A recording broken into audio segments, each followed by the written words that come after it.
All right, time for chapter 4 in the insignificant life of a cactus.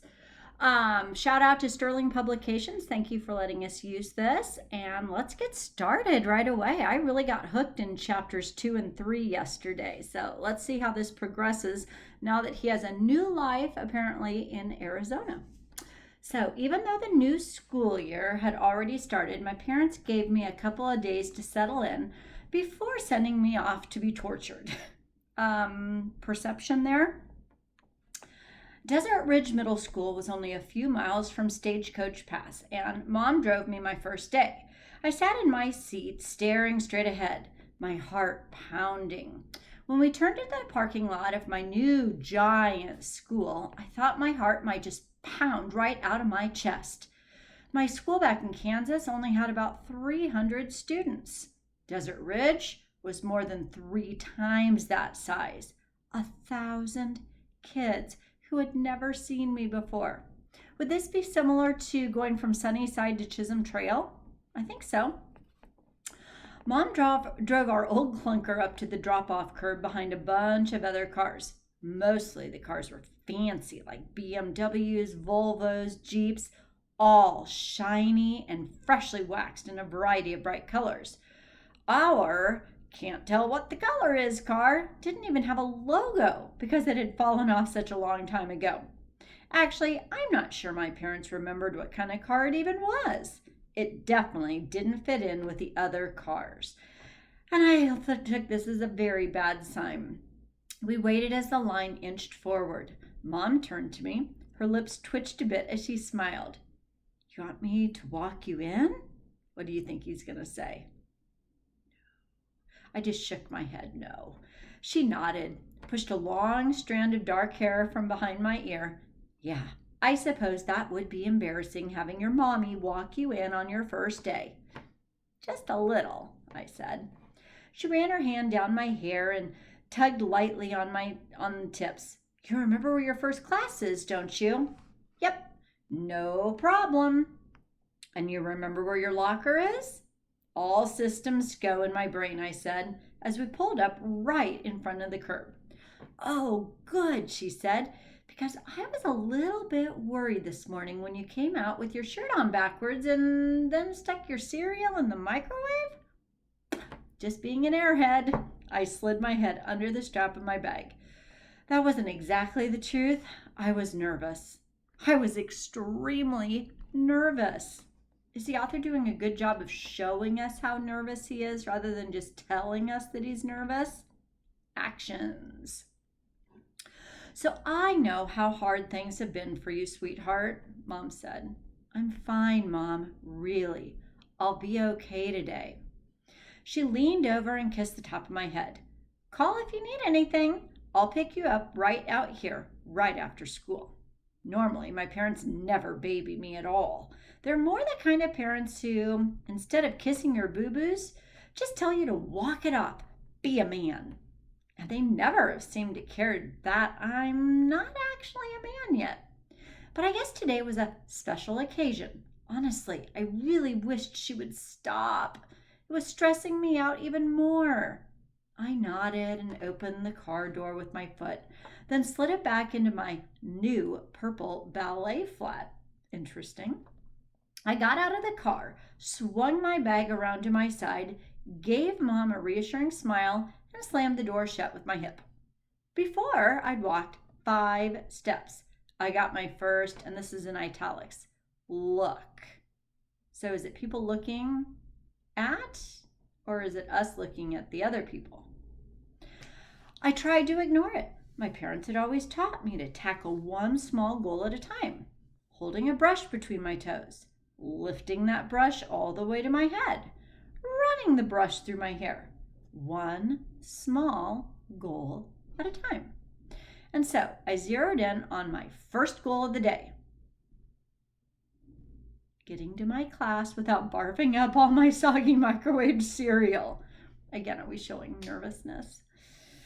We had visited the school yesterday, so of course I could find my classes, meet some of my teachers, and talk with the people in the office. Everybody was super nice and caring, of course, but they all said the same thing. So much it started to get annoying.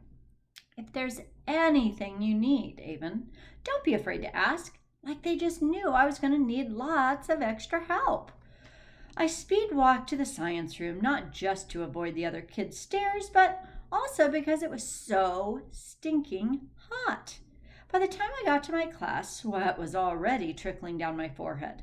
I went straight to my seat, swung my school bag onto my desk, and slid the strap off over my head. I eased my foot out of my flat, opened the top of my bag with it, and pulled out my science book. One benefit of living in Arizona was that I could wear ballet flats, my favorite kind of shoe, year-round. Not at all like in Kansas, where I had to wear warm boots in the wintertime. So everything took longer when I wore warm boots. Think about this. What do you use to get boots on versus just a slip-on shoe? Everything took longer. It was so much easier to slip my foot in and out of the flats. I had pairs in brown, black, rainbow stripes, flowers, and now purple. Flip-flops probably would have been even easier, but there's the whole dust factor, and it's especially dusty here in the desert. I glanced up and found Ms. Hart, the science teacher. She was watching me. I smiled a little, and she smiled back. I had met her last night, and she had told me to let her know if there was anything I needed. Right? Of course. I hoped she could see now that I didn't need extra help, as I proceeded to pull a notebook and pencil out of my bag with my foot. I took my seat and turned to the girl sitting next to me. The girl's eyes widened into obvious surprise. Are you new? She asked. Well, yes, I replied. It's my first day. It stunk to be starting 8th grade over a month into the school year. And I could tell the girl was desperately trying not to look at my non-existent arms. People were always doing that. Like, if they looked down at my torso for longer than, a split second, they would turn to stone. Like my torso was like, we know this one, Medusa's head. Yep. The girl was pretty, with her long dark hair and strappy red dress and all her body parts, meaning arms. I always wanted to wear a dress with skinny straps like that, but I guess I felt too self-conscious about it. The strappy dress wouldn't look the same without some nice long arms to show off, right? Well, welcome. She quickly pulled out her books and started reading, surely to avoid having to talk to me anymore. I turned my attention to my own book and then looked back at the girl. What page are we on? I asked her. 23. She reached for my book. Here, I'll help. Oh, no. That's okay, I said.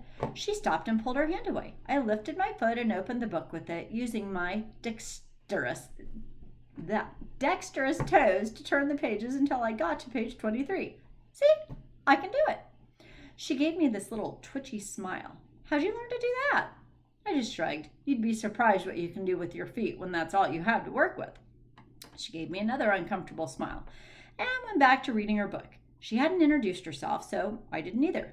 I sometimes wondered if people had this tendency not to give me their names or ask me for mine because of their fear of getting too close to something too different from them. Has anybody ever had a moment like that? At lunchtime, I decided to sit outside on a bench to eat. Probably the hardest part of the day for someone new, right? I didn't want to go to the cafeteria and sit at a table all by myself while everyone watched me eat with my feet, right? I might as well have been up on a stage with a spotlight shining on me. So I pulled my lunch out of my bag, but then I noticed a few kids were standing around glancing at me. I knew exactly what they were doing, waiting to watch how I would eat. Everyone was so curious about this.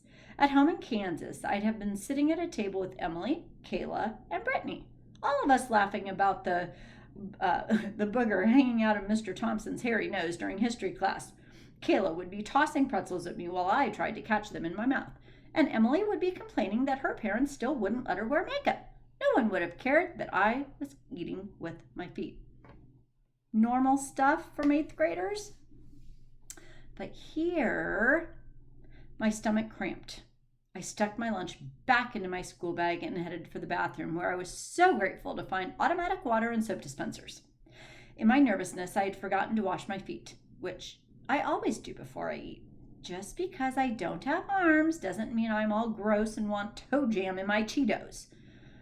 By the time I finished drying them, my stomach cramping had eased a bit, but I still didn't feel hungry. I went outside, found a secluded spot under a tree, sat in the grass, and read my science book. Boy, that sounds fun, huh?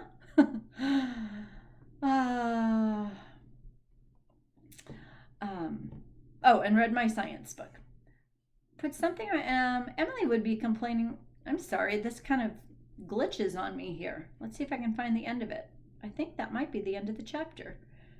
That is the end of the chapter. Okay, so we're going to stop right there. Chapter 5. I'm sure a lot of people think it would be cool to live inside a theme park. So we're going to go transition from our setting being at school for this whole chapter to probably back at the amusement park and kind of anticipate for tomorrow. Do you think the theme park is going to be a good place to live? Would you want to live at a theme park? All right, until tomorrow. Bye.